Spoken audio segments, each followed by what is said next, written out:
High in the Himalayas, a world of ice and rock. Here the air is thin, the wind whispers ancient secrets. For centuries, stories have echoed, tales of a mysterious creature. It is known by many names, the Yeti or abominable snowman. A giant ape-like being, it roams these desolate peaks. What is this creature? Is it real or just a legend? The local Sherpa people believe they have seen its signs. They tell stories passed down, stories of encounters in the snow. The Yeti is a powerful spirit, a guardian of the mountains. It is a creature of immense strength, something to be respected and feared. The name Abominable Snowman came later. It was a mistranslation, perhaps, of a local term meaning bear man or wild man of the snows, but the new name stuck. It captured the world's imagination, a fearsome beast hidden away in the highest places on earth. A true enigma, always just out of sight. The mystery draws us in. What secrets do these mountains hold? Could such a creature truly exist, undiscovered by modern science? For many, the Yeti represents the unknown, the wild parts of our world, places still untouched by human hands. The allure of the Yeti is strong. It continues to fascinate us all. The stories are not new. They stretch back for generations. Local communities have long spoken of a wild, hairy creature living high in the snows. These were not just idle tales. They were warnings and accounts passed from parent to child, describing its habits, its appearance, its solitary, elusive nature. In 1832, an early report from a British official in Nepal, B.H. Hodgson, wrote of his guides. They saw a tall bipedal creature covered in long dark hair. It fled at their approach. This was one of the first accounts to reach the Western world, igniting a spark of curiosity and a desire to know more.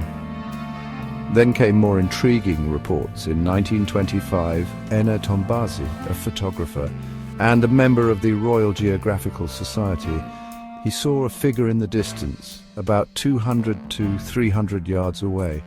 It was human-like, dark against the snow. It moved upright, occasionally stopping to pull at dwarf rhododendron bushes. He later found footprints. The footprints were remarkable, clearly not made by any known animal. They were large like a human's, but broader and with distinct toes.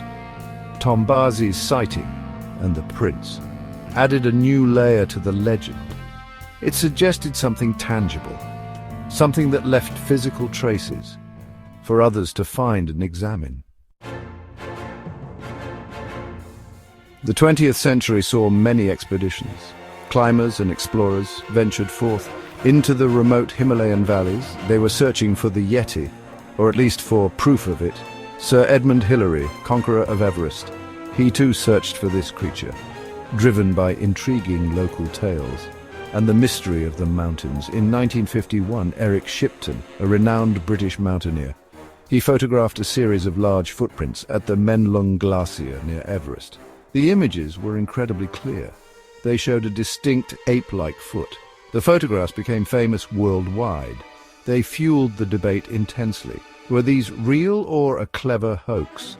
Scientists began to investigate. They examined alleged Yeti scalps and other supposed relics. Many were found in monasteries, held as sacred objects by monks.